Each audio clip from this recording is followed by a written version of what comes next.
Alors, balma nyokuma seko tongora li politologue de Bignor comme balimao billet mardi 29 mars 2022. Très urgent et très bonne nouvelle. Aïe vidéo partage vocal aya partager dien beka soro. Malien ni son jalen ba de sigle me vidéo kuna bi.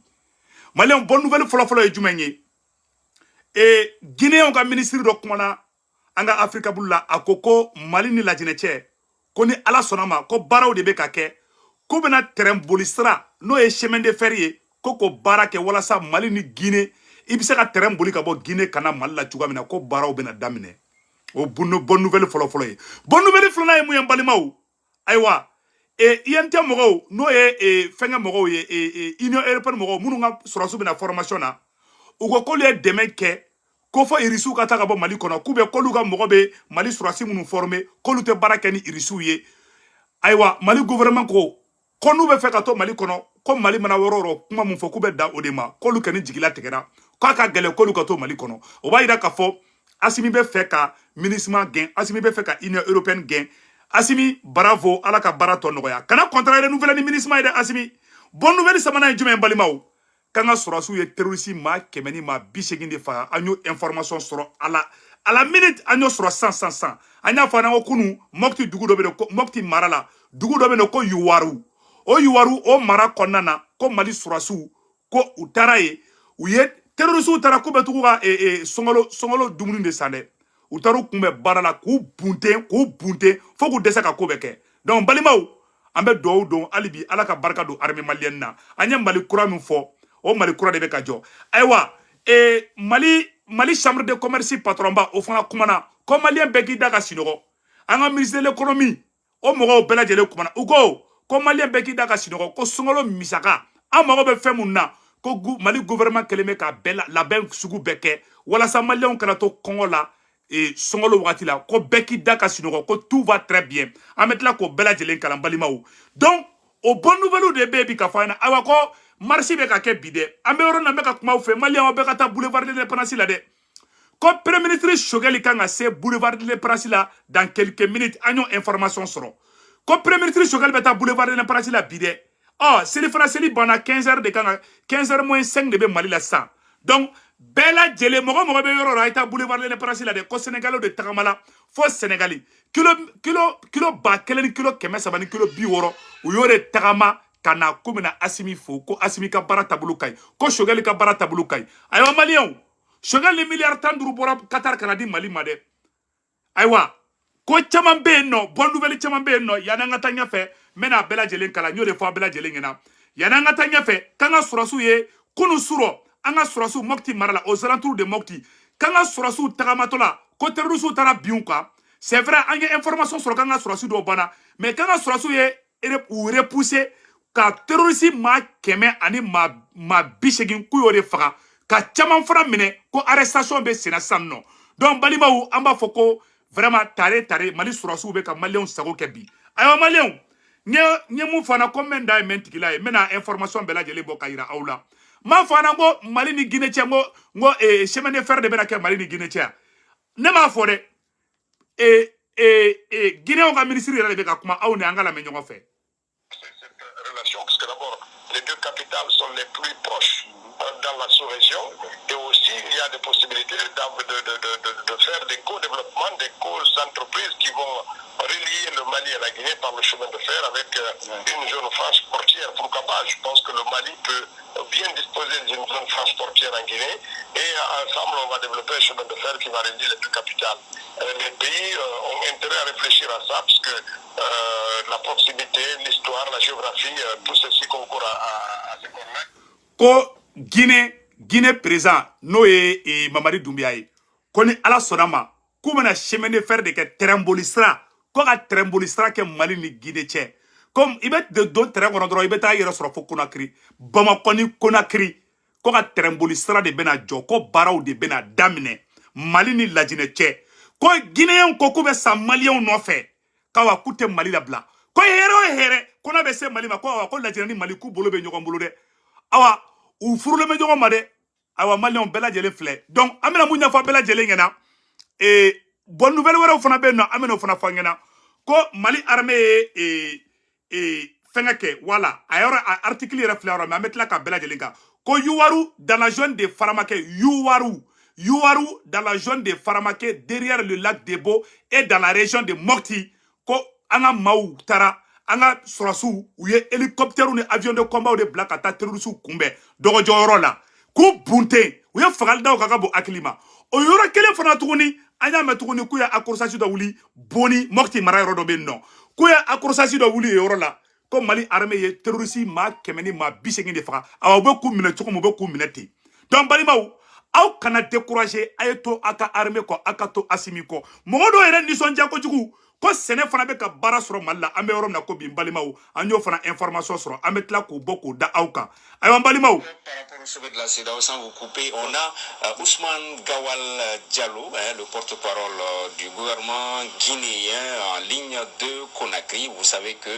la Guinée a également été à l'ordre du jour de ce sommet. Monsieur le ministre, bonsoir, merci d'avoir accepté. Voilà, la Guinée ministre de Koumana, et elle a dit, comme monsieur le ministre, la Guinée ministre de Koumana a ému pour Anna Koumana Koumana. Cette relation, parce que d'abord, les deux capitales sont les plus proches dans la sous-région, et aussi il y a des possibilités de faire des co-développements, des co-entreprises qui vont relier le Mali à la Guinée par le chemin de fer avec une zone franche portière. Pourquoi pas? Je pense que le Mali peut bien disposer d'une zone franche portière en Guinée, et ensemble on va développer un chemin de fer qui va relier les deux capitales. Le pays, Comment Bella de l'Effloignacro? Ko ka chemin de fer ke Bamako ni Conakry che ah ne ma fo de Guinéen ka ministre porte-parole de Boraka fo Africa Blula na moko ba vidéo complet la mettre la ka blanga page ça fait abela jeli mbala me ayo de fo bonne nouvelle ou de be awa moko ni sonja ko jugu ko marché ou kera dugu miseni chamana ka asimi supporter ko be sa ay ni yor la jede awa ko Sénégal fana be ka nyonya Mali koronde ça dit que Mali armée be ka nettoyage de ke ay ni yor la jede mbali maw asimi ko ti malum nebli wallahi contribution kele do fan be faire nala sona utla kana Dakar frontière Dakar go denga na malo sanver ko te malay chimine pour de flaga tani shike contribution no ko ata fo hi tarba a tarba nan go a bebe ga ke wana yoro ga ja furu flaga de shime ga tadro abela jele ni de foro desile be ka taka malo be ka sene fon be ka sene ben ni sonjalen be bi Mali armée be ka monter ni puissance ye ou be ka terroriste gain folo mo kunte ku ga foro sene folo mo kunte ka ni boka soda fait mais bi alani Assimi sababu alani les 5 colonels plus le maréchal Assimi et le premier ministre général Shogelu Kokala Maïga et ala de ngo yere wolo dew ne keleme ka nyogo soro Mali ko Malion mo manamana kana da shila abe manamana kan folaye awa Mali oro fra tebene ko fe aya yesa mo de be ka kuma de awa oro tebene ko fe tuguni balimaw anya bala anyete premier ministre Shogel la ani marcheru Shogel bi la se boulevard de Prasi la ni mo mata boulevard de Prasi la ayeta de bici sande Shogel bi la tagaye anya information soro anyete photo la voilà le premier ministre Shogel kabe taille 15h wakati andu baro 15h c'est la 100. Donc balimaw ano information soro comme Mali armée les femmes sont en train de faire des travaux extraordinaires dans la zone de Boni. Les populations les applaudissent partout où les femmes passent. Mali surasu teme nous be teme dugo dugula population de babo ka tegere fuku unu ka marfaw anu ka avion baw ay ka avion najere voilà. Donc tegere de be ka fo armée malienne ku ou be teme dien yoro tegere ba de be ka fuku balima oro teme ne ko fe ka bala mena yoro mira awla ko uye marché de ke yoro chamana ka armée malienne soutenir donc ko dugu mogo chama ba awa surprise sabana fana be ni mono fa yana balima ni mogo chama to kalama oye jumenye Mali manaka yerema horonya soro domina anya ye Algérie mena ni article kala aye namede c'est très important. L'Algérie est devenue l'un des pays africains à rémunérer les jeunes chômeurs. Environ 580 000 demandeurs d'emploi âgés de 19 à 40 ans auront droit à $90 par mois. À partir d'aujourd'hui, le nombre de jeunes sans emploi éligibles au paiement devrait augmenter. Mbalimao, ko Algérie kelengelen, Mali Assimi be dawo nyogona side ke ala teme o fana surprise doye. Jeno jenite barala, Algérie pétroli, Algérie gazi, Algérie sanu, Algérie wari, Algérie diamant. O dugu jugora fe mumbe ka fere den balimao. Algérie gouvernement et décision croix d'état. Comme mogo be chômage la ni barati bolo ni setiye 90 €. 90 € abaro jolia obe be ina fo wa kononto be wa tan comme ça donc mogo ni te barala kalo wa tambe dima iko bla i pochi la al ni te barala o de be dima awa Algérie o mun damina de Assimi Goïta ni Choguel be ka barako lu bela jelenka ayo sigide ma fo nga décision tara de ça dit que nafolo me Mali jukoron balimaw nafolo me Mali dugu jukoro feuna aka chani Algérie tay ba Algérie flek kanike c'est-à-dire que ayere ka yirema horonya mena segera do fana yira la do be so nga kashi bi vidéo la de balimaw bi vidéo me do la kashi de nyore fo onyana ni Mali te Mali e bede nyayele bi balimaw Mali est africain bede nyayele donc Assimi Goïta ni Choguel ube ka barake ka chemin de fer ko ke Mali ni Guinée che o baraw bena damina ala teme flana malo sena be kuga malo sena bi donc for la tagawa be ka tuga foro la bi jadi cité kata bi mo shika foro la bi l'armée malienne est en train de monter en puissance mbalima o teme ne ko fe ka bala soni dron ni Franci tagara ka ministre gang Mali surasu Mali jeune clanche bebe do surasia la Mali sanu Mali jama Mali iranium Mali dugujukuro fen na be nonu ferlu damena dominant balimaw abaye Mali be ke première puissance de zone francophone bebe na wari ngini Mali kono ala teme awa Mali génie tara chômage la war do be taka dima parce que tellement wari be na ke Mali kesu kono me ka nyefo onyena de antara Qatar mina Mali Nordro Gawoni Tomutu ni Kidali wari mimbe ya te Qatar fle ka 15 milliards ta ko di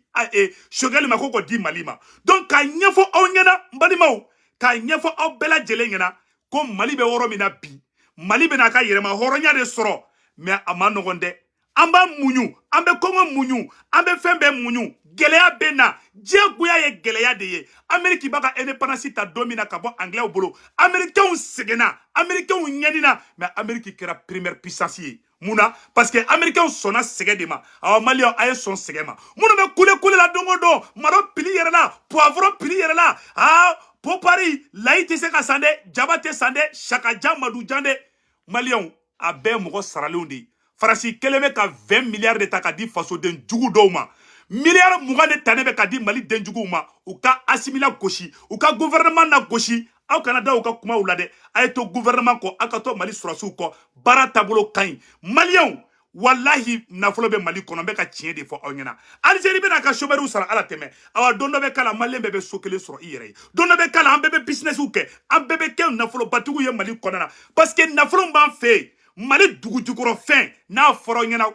nafolo bɛ Mali kɔnɔ kayi Mali fan bɛɛ sanu Mali fan bɛɛ gazi Mali fan bɛɛ uranium jama Mopti mara olu sigilen bɛ jama première qualité mu ɲɔgɔn tɛ Afrique bɛɛ Mopti sigilen bɛ o de kan donc ka ɲɛfɔ ɲɛna aw kana décourager de a ye continuer liti in fɛ o yɔrɔ tɛmɛnen kɔfɛ ka ba la n balimaw yarɔ Algérie y'o kɛ donc an ma ɲini bɛɛ fɛ comment on appelle là le 1er avril juma nata in na bɛɛ ka bɔ dɛ mais bi ni mɔgɔ min se ka taa boulevard l'Indépendance la bi sisan bɛɛ ka taga parce que an y'a mɛn ko premier ministre Choguel kan ka taga ko Sénégal de tagamana u senna fo Sénégal fo Dakar fo Bamako ko ka na Assimi ni Choguel fo ko ka na transition fo jama bɛɛ bɛ boulevard l'Indépendance la n bɛ ka kuma yɔrɔnin min na awa ni mɔgɔ min se ka taa i ka taa sisan nɔ ni taara i bɛ Assimi fɛ n'i bɛ Assimi fɛ bɛɛ ka taa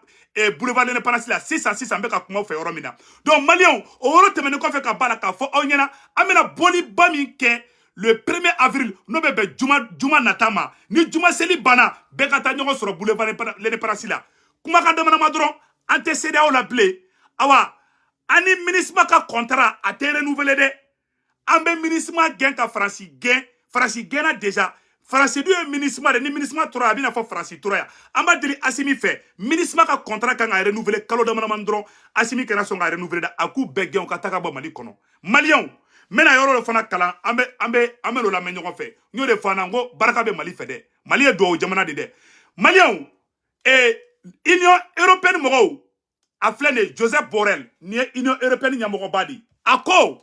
a ye kuma min fɔ a y'a lamɛn dɛ l'Union européenne va recalibrer ses missions nous venons de recevoir la réponse du maréchal Assimi à nos demandes pour la poursuite des missions de formation, nous n'avons pas de garantie. Union européenne mɔgɔ minnu bɛ yen n'u bɛ ka n ka sɔrɔsiw former olu ko k'a yira k'a fɔ ko Assimi ma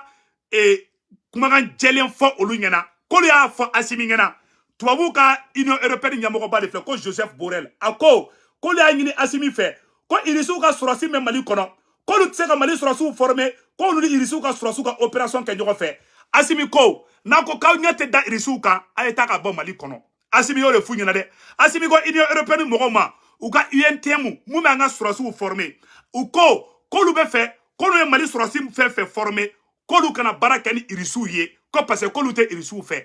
Assimi fana ko ni mɔgɔ ko k'i ɲɛ tɛ da irisiw ka sɔrɔsi ka Mali kɔnɔ k'i ka Mali bila awa a diminenba de filɛ a kumana bi a ye kumakan min fɔ a sɛbɛnnen filɛ a ko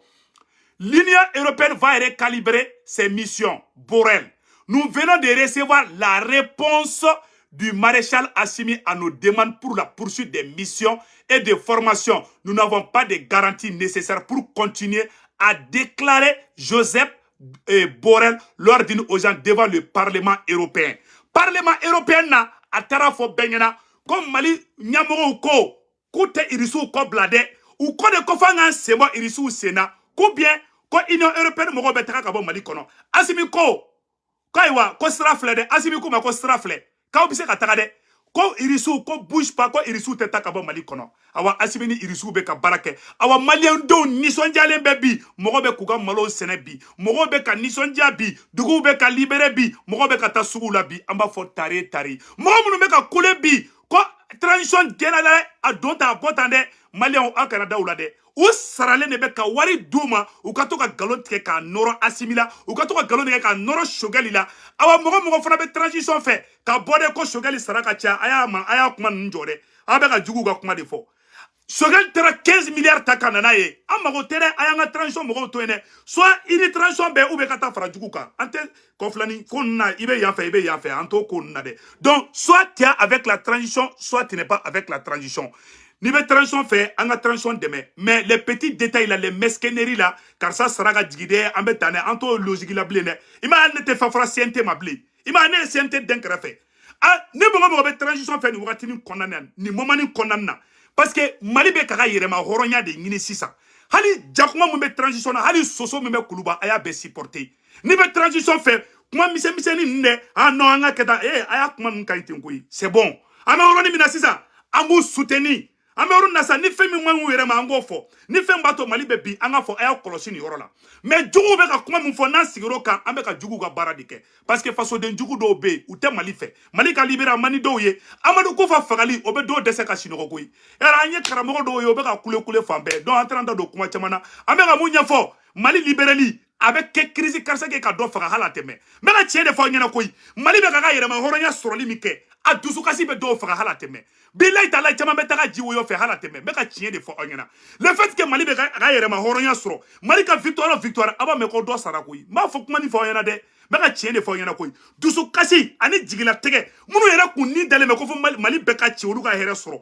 a walayi n'aw ma da damatɔrɔ la a bɛ fɔ aw caman kɔ koyi n bɛ ka tiɲɛ de fɔ aw ɲɛna bi tulonkɛ tɛ yen bilen dɛ an ka dugu cira an lebura o tɛmɛnen kɔfɛ ka balan balimaw an ye information wɛrɛw fana sɔrɔ tuguni balimaw les 11 accords coloniaux n bɛn'o sɛgɛrɛ fɔ an ɲɛna bi balimaw yara n kun man da maga o yɔrɔ la 11 accords coloniaux a sɛbɛnnen bɛɛ an y'an da don o la an bɛn'o ɲɛfɔ ɲɛna o 11 accords coloniaux a sɛbɛnnen filɛ nin ye voici les 11 accords coloniaux tenus secrets depuis longtemps Assimi ko k'ale tɛ 11 accords coloniaux k'a t'a pratiqué bilen ko c'est terminé o 11 accords o b'a yira k'a fɔ la dette colonisée pour remboursement des bénéfices de la colonisation o b'a yira k'a fɔ wagati o wagati maliyɛnw guinéens ivoiriens faransi ye dugu o dugu colonisé o colonisation o wari u ye bâtiment minnu jɔ kuma bɛɛ san o san an bɛ wari de sara ka di faransi ma Assimi ko ko tɛ kɛ bilen Choguel ko tɛ kɛ bilen o ye kelen ye voilà filanan fana jumɛn ye la dette coloniale pour rembourser des bénéfices la confiscation automatique des réserves financières nationales an ka wari bɛ kɛ u ta ye awa an bɛ t'u ka jɔnya mara kɔnɔna na Assimi ko de banna pewu u ka 11 accords coloniaux filanan fana yɔrɔ dɔ fana bɛ yen tuguni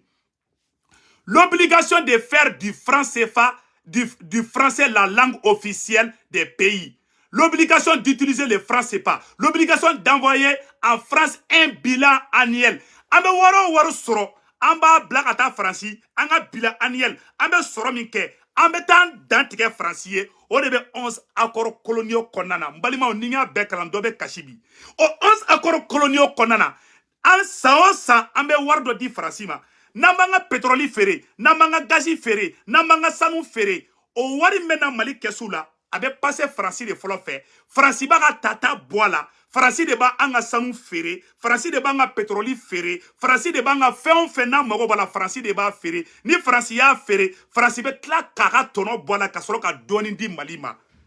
Asimi ko ko bana pewu Choguel ko ko bana pewu i m'a ye u wulilen b'u fila contre la u tɛ Asimi fɛ u tɛ Choguel fɛ mais pour que ka se Asimi la u bɛ Choguel la gosi de parce que mɔgɔ ja fɛngɛ dɔw bɛ u bɛ ka transition dɛmɛ u bɛ double jeunes na u b'a kɛ souvent u bɛ Choguel gosi u b'a kɛ i n'a fɔ Asimi de bɛ ka Choguel dilan Asimi ni Choguel bɛ bolo bɛ ɲɔgɔn bolo awa Asimi bɛ ka Choguel dilan Choguel bɛ ka Asimi dilan pion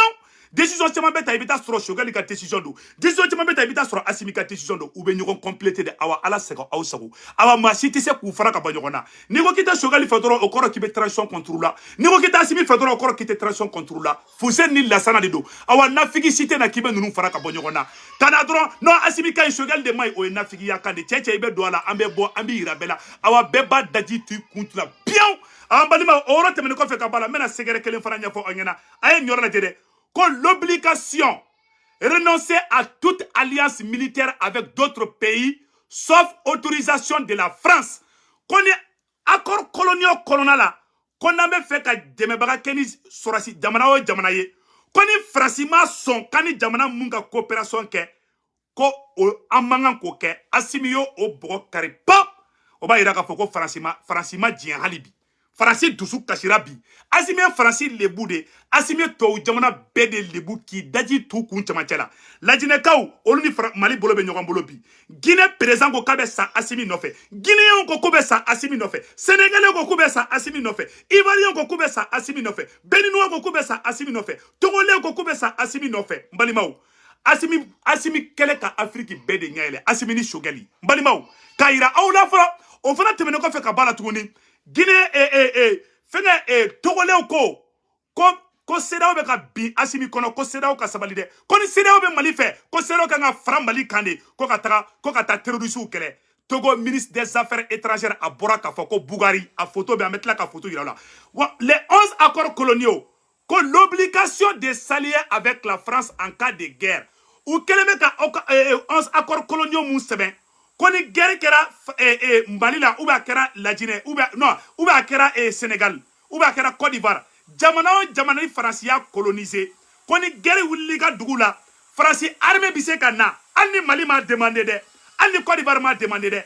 u bɛ Faransi armée la wuli u bɛ Faransi sɔrɔsiw la wuli wagati o wagati Faransi ja a bɛ se k'a ka sɔrɔsiw la wuli ka na Mali kɔnɔ a bɛ taa Côte d'Ivoire a bɛ taa Sénégal parce que olu de y'anw coloniser o de bɛ les 11 accords coloniaux kɔnɔna na awa u kɛlen bɛ ka sɛbɛn tuguni ko ni sanu b'an fɛ yen jama b'an fɛ yen ko an ka sanu n'an ka jama an t'a feere n'an ma pase ni Faransi ye Faransi de b'an ka sanu feere Faransi de b'an ka jama feere ni mɔgɔ min ko man di Faransi ye anw tɛ se ka collaboration kɛ n'o tigi ye dɛ anw ni mɔgɔ kan ka jɛ o bɛ kɛ Faransi ka yamaruya kɔnɔna de la ni Faransi ko kan ni mɔgɔ tɛ jɛ anw n'o tigi tɛ jɛ o de bɛ les 11 accords coloniaux kɔnɔna na n balimaw n kun bɛ jɔnya de la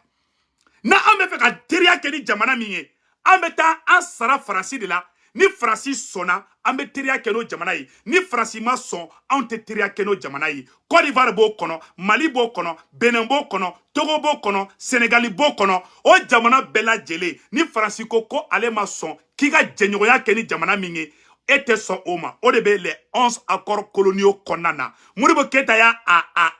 violé dɔrɔn u ye Musa Traoré bila ka Modibo Keïta faga awa Asimi fana kelen filɛ ka violer Asimi ni Choguel kelen filɛ ka violer sisan u bɛ fasoden jugu de sara sisan parce que Faransi bɛ balo anw de la foyi tɛ Faransi fɛ yen i ma Niger président ye o bɛ ka Faransi ka baara kɛ nin cogoya la donc 11 accords coloniaux b'a yira k'a fɔ an tɛ wari wɛrɛ dun ni franc CFA tɛ awa n'an ka fɛn fɛn bɛ feere kɔfɛ i m'a ye Mali kɔrɔ de tun ye premier Mali kun jiginna mais depuis an y'an bolo bɔ Faransi bolo Choguel ko Asimi ma k'an ka Faransi ye ka to yen depuis an ye Faransi ye ka to yen Mali kɔrɔ bɛ taa Mauritanie de ka taga feere Mali yɛrɛ de b'a ka sanu feere sisan Mali yɛrɛ de b'a ka kɔriw feere sisan Mali y'a décidé k'ale tɛ accord coloniaux si respecté bilen. Mali ka sanu, Mali ka wari, Mali ka fɛn fɛn, Mali yɛrɛ de y'a ka wari créer. Awa Mali ka wari créer la dɛ, an bɛ ka garantie fɛngɛ. Chine ko k'a bi jɔ n'a ye. Allemand fana ko k'u bi jɔ n'a ye, mais an ka gouvernement ni chinois de ka surubi ani Russes de ka surubi. Donc Malien k'a fɔ aw ɲɛna 11 accords coloniaux kɔnɔna fana na, yɔrɔ kelen fana bɛ yen tuguni que les droits de premier refus sur toutes les ressources brutes et naturelles découvertes dans les pays. Ko ni dugu jukɔrɔ fɛn bɔra an ka dugukolo jukɔrɔ, Faransi de bɛ kɛ jamana fɔlɔ ye, an b'an sara jamana min na. Pétrole mana bɔ Mali kɔnɔ, yani Mali ka taga chinois wele ou bɛ ka taa Russes wele, Mali kan ka taga i ɲɛsin Faransi de ma parce que an kan ka sujuru de bin Faransi ye. Maliyɛnw n'an kun bɛ jɔnya dɔ de kɔnɔ, Asimi nana ka jɔnya in juru de tigɛ ka bɔ yen pewu. Awa les 11 accords coloniaux kɔnɔna na, a bɛɛ sɛbɛnnen b'a kɔnɔna na. Ko n'an bɛ fɛn fɛn feere, ni Mali bɛ fɛn fɛn feere, Mali yɛrɛ tɛ taa feere dɛ, Mali b'a di Faransi de ma. Faransi bɛ taga feere, a wari bɛ taa Faransi kɛsu de la. Faransi bɛ dɔɔni t'a la, ka dɔɔni mara ye, ko ye réserve ye, ka tila ka dɔɔni di Mali ma. An kun bɛ ka balo cogo de la. Depuis Modibo Keïta fagara don min fɔ bi, Mali kun bɛ o jɔnya juru de kɔnɔ. Choguel ni Assimi de ko jɔnya bana pewu. Awa jɔndenu wulen bɛ dɛ, u bɛ kule la. Choguel sara ka ca. Assimi y'an faga. Assimi maɲi. Assimi don ta. Parce que jɔnw de don dɛ. Tubabu jɔnw de don. Awa Faransi kelen bɛ ka milliards de da activistes ma. I ma u tɛ sɛgɛn. I b'u fa neni, i b'u ba neni. I bɛ diɲɛ kuma sugu bɛ fɔ a vidéomani na activiste chroniqueur ɲinjan dagalajan kirikara sugu bɛ ma. U tɛ décourager, u tɛ sɛgɛn, u tɛ ɲina. N'i ye mɔgɔ ka wari minɛ i b'a ka baara de kɛ. Awa u bɛ baara de la, ils sont en mission. O de to ne tɛ jigin u la dɛ. U banu danbe la, k'u ban u faso la. U ka sira tɛ ko Mopti bɛ ka libéré bi. U ka sira tɛ ko bi ko mɔgɔ bɛ se ka taa sɛnɛ kɛ bi. Olu ɲɛ b'u poche kɔnɔna de la parce que u banu faso la, u bana Ala la ka ba kira la. Hali karamɔgɔ dɔw b'a la. A karamɔgɔ dɔw bɛ yen bi u dɛsɛlen bɛ ka sunɔgɔ bi parce que Mali bɛ ka yɛrɛma hɔrɔnya sɔrɔ bi. A dɔw teri, a karamɔgɔ dɔw teri kun ye Faransi ambassadeur de ko ye. Depuis Faransi ambassadeur gɛnna dɔrɔn a dɔw ka na bɔnna. A dɔw ka na bɔnna, u ka bugu jenina, awa u mɔgɔ bɛ sara pewu. Awa Mali kura de bɛ ka jɔ dɛ. Ni cɛ ko k'i ɲɛ tɛ da Assimi kan, bilahi Ala b'i ɲɛ ci. Ni cɛ ko k'i bɛ Assimi ni Choguel fara, taga don opposition na koyi, a nafigiya tɛ marché an si bolo yan. An bɛ Assimi fɛ cogo min, an bɛ Choguel fɛ o cogoya de la. An tɛ cɛ si fisa ni cɛ ye. N'i y'a mɛn Assimi, Choguel de don. N'i y'a mɛn Choguel, Assimi de don. Awa Fuseni ni Lassana don, cɛ si tɛ se k'u fara. An ye Assimi ni Muktar Wane ye ɲɔgɔn bolo. Foyi ma ɲa. Mais depuis Assimi ni Choguel gɛrɛla ɲɔgɔn na, Mali y'a ka yɛrɛma hɔrɔnya sɔrɔ. O b'a yira ko Choguel ye cɛ de. O b'a yira ko Choguel kan ka fodi. Ni Choguel ko ye premier ministre dɔ ye, a kun bɛ Assimi janfa, a kun bɛ Faransi défend, mais Choguel ko de. N b'aw kɔ, Maliyɛnw aw ko k'a tɛ Faransi fɛ, awa ne Choguel bɛ sa aw nɔfɛ. An tɛ Choguel ɲɔgɔn premier ministre sɔrɔ dans l'histoire du Mali. Depuis Mali ka kɛ Mali ye, après Modibo Keïta, a y'a premier ministre kelen yira n na ko Choguel bɛ ka kariya, ka mun da tubabu kan, k'a dɔ bɛ se ka kɛ bi. Choguel ye RFI lebu, Choguel ye kulusi bɔ Makɔnɔ ka guloki bɔ Makɔnɔ ka Makɔrɔ lebu. Ne tɛ Choguel labila cɛ si ye.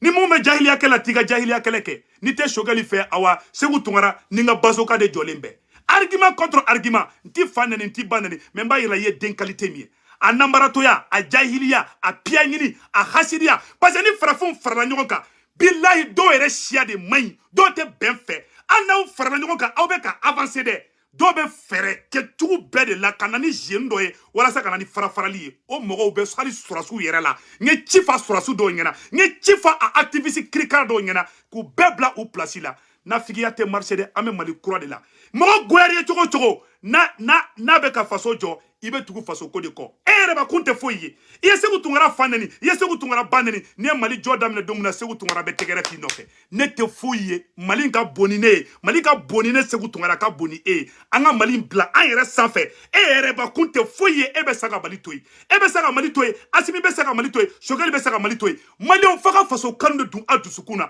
A ka yɛrɛ ba kun ka intérêt personnel a n'a yɛrɛ dusukun yɔrɔ a k'o ye k'o to yen. A k'a fɔ nin de ka ɲi Mali ma, hali n'a ma ɲi ne ma, n'a ka ɲi Mali ma, ne b'a défend. Ne ka lutte y'o de. O de to ne ni mɔgɔ caman tɛ bɛn dɛ. O de to ne bɛ mɔgɔ caman fili ka taa. Awa n ka fusée bɛ 400 km à l'heure la. Maliyɛnw Ala ka barika don Mali la. N bɔra k'o de fɔ, bonne chance a kan.